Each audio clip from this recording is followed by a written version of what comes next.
I think next we'll move on to the last session of the IC. I welcome Dr. Shebin. She is actually a consultant, oculoplasty consultant in Girida Hospital, Cochin. She'll be talking on tackling the corneal exposure in a case of facial nerve palsy.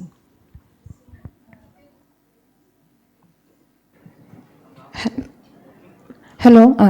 So till now we learned all about the excessive movements or the abnormal movements in the periocular region. So let's go to the other extreme. That is, in case of facial nerve palsy, what happens?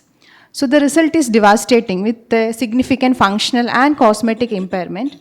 So I'm not going into the etiology which we all learned yesterday in different sessions. So our primary concern is here is prevention of visual loss secondary to exposure keratopathy and corneal ulceration. A full eyelid closure with a normal blink reflex is necessary for the maintenance of a stable tear film and a healthy ocular surface. With being said that we have so many methods to correct the lag of ophthalmos or manage facial nerve palsy, which include supportive treatments and surgical, non-surgical methods, which already Anju talked about few of them. But the problem with all these methods, they do not bring back the normal blink reflex, or even to some extent they correct the lag of ophthalmos, but not fully. Also, one significant side effect is that they sometimes reduce the, not all procedures, but when we do the tarsorrhaphy and all, it reduces the width of the palpebral aperture. So how can we improve? How can we bring a more anatomical correction to the patient? How to regain the blink reflex? So there comes the dynamic methods. When it comes to dynamic restoration of the facial activity, transferring muscle fibers from one region to another with its own nerve supply, that is the principle of dynamic facial reanimation. So till now we mostly used temporalis muscle transposition, that is the most commonly performed muscle transfer procedures in facial palsy. But what is the problem with temporalis muscle transfer? Because it mainly, when the temporalis muscle is transferred to the orbicularis oculi muscle, it depends upon the mastication for a eyelid closure. So at night it will again a problem, because at night we do not chew. So again the lag of ophthalmos will remain. And then came two main observations, that is lack of any significant clinical side effects on removing the preseptal orbicularis oculi following blepharoplasty, myectomy. Also, there was another observation, that was the medial lag of ophthalmos that was noted following deep dissection at the medial cheek or the nasofacial groove. So that suggested a medial buccal nerve supply.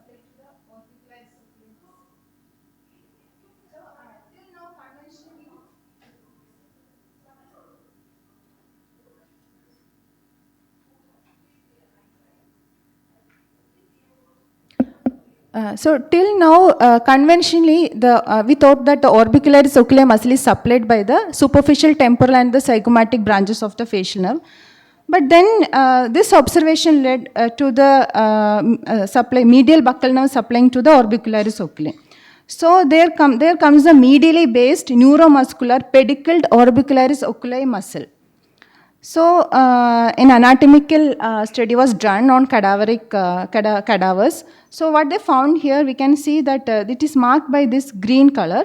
So there was a terminal ascending branch that traveled in the superomedial fashion to innervate the orbicularis oculi muscle medially. And it also has a vascular pedicle along with it, that is a supratrochlear artery. So that supplies the orbicularis. So if we can raise a flap of orbicularis that is like based medially, we will not be interrupting the vascular or the nerve supply.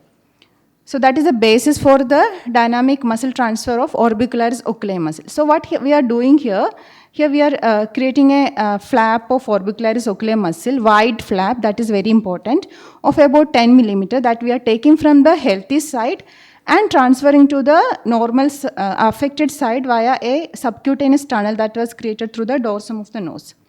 So let us see the video here.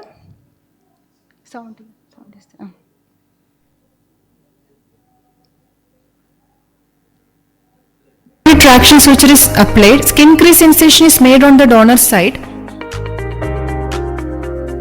The preseptal orbicularis oculi muscle is identified and exposed by undermining the skin.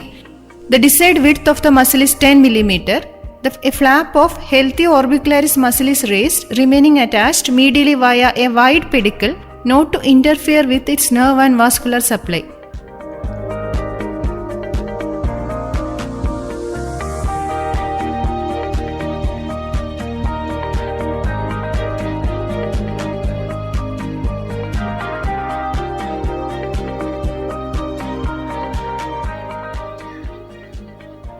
Then a subcutaneous supranasal tunnel is fashioned through which the orbicularis flap is passed to the affected side.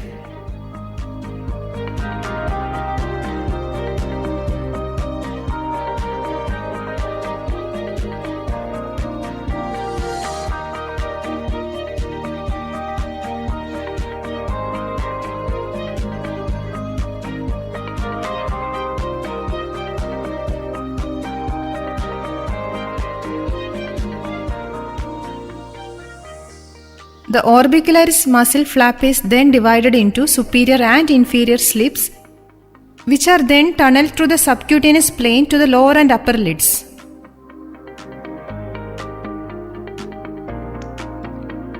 So here the muscle is sutured into the pre-tarsal orbicularis on the affected side.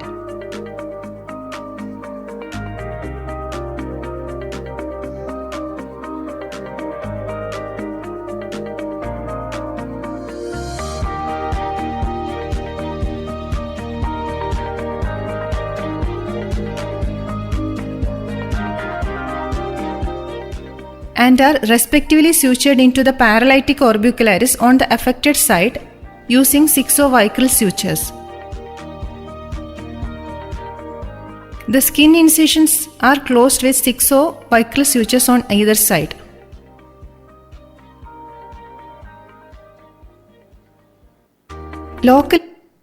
So this is the immediate post-operative appearance of the patient. So this was a pre-operative video. It will show how much she had lag of thalmus, and it was about 5 to 6 millimeter. So let us see what is the post-operative appearance. So this is the post-operative. Here we can see that even she has a blink is also restored, not to the full extent as the normal side, but yeah, there is significant improvement, and the lag of thalmus also improved significantly. Yes. So this is a few other patients whom we did the same procedure. This was another patient, but I'm not telling that only orbicularis transfer is done. In this patient, I did an LPS recession also, because in when this facial nerve palsy is long-standing, mostly the LPS muscle undergoes some kind of fibrotic changes or contraction. So that needs to be released, otherwise you cannot achieve a full correction.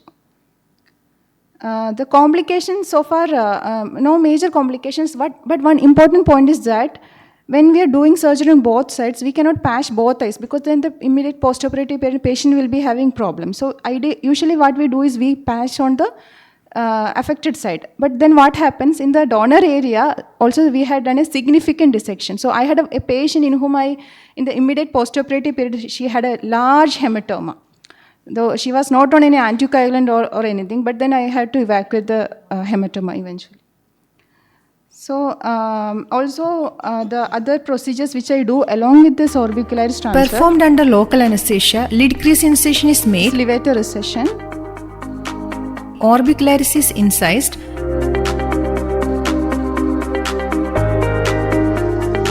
Levator aponeurosis is exposed.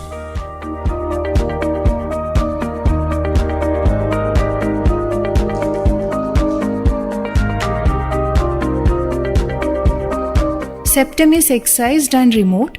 The levator muscle is separated from underlying conjunctiva, leaving a central 5 mm area still attached to upper border of tarsus. Separated muscle is excised. Careful to completely remove the medial and lateral horn of the levator for optimal result.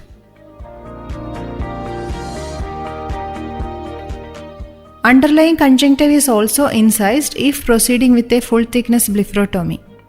Only skin and orbicularis are closed in layers.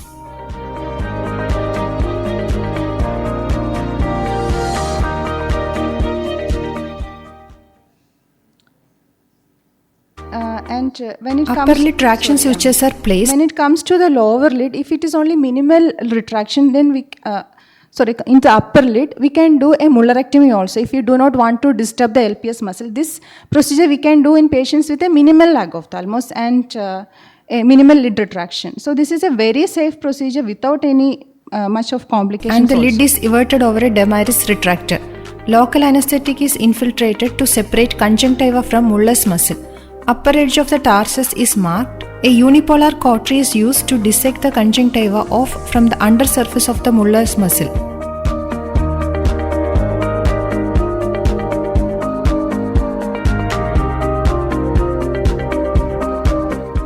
A traction suture is applied to the conjunctival edge to facilitate the dissection.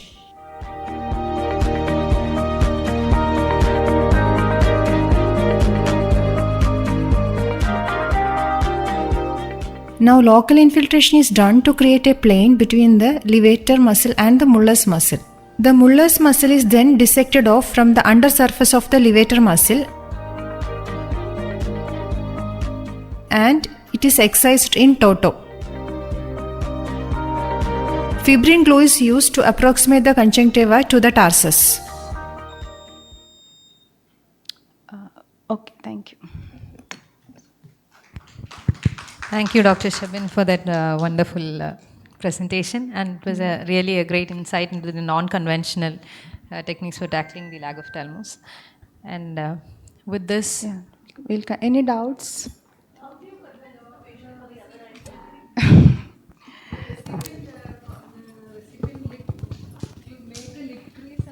Attach the other orbicularis. No, ma'am. In the affected side, the lid crease incision is not made. Not made, just only tunneling to the pretarsal part. So how do you suture it?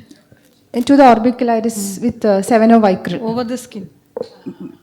We made small incisions.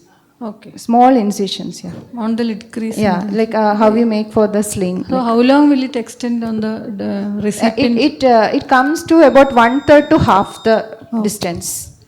It's difficult to convince, ma'am. I'll start doing it. Ask you how you choose your patients later, but very nice. Yeah, when they suffer for a long time, they will agree for. So all these are chronic cases. Yeah, mostly chronic cases. Which has been operated also a few times. So this would work basically for post CP angle tumors This where will the work- iatrogenic facial nerve Yeah. injury is there. So They are the ideal cases where the House-Bragman score is like 6. paratic, correct. Correct, nice. Very good, nice. Thank you.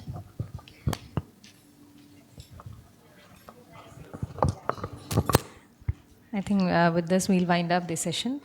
We'll move to the next one. Thank you all.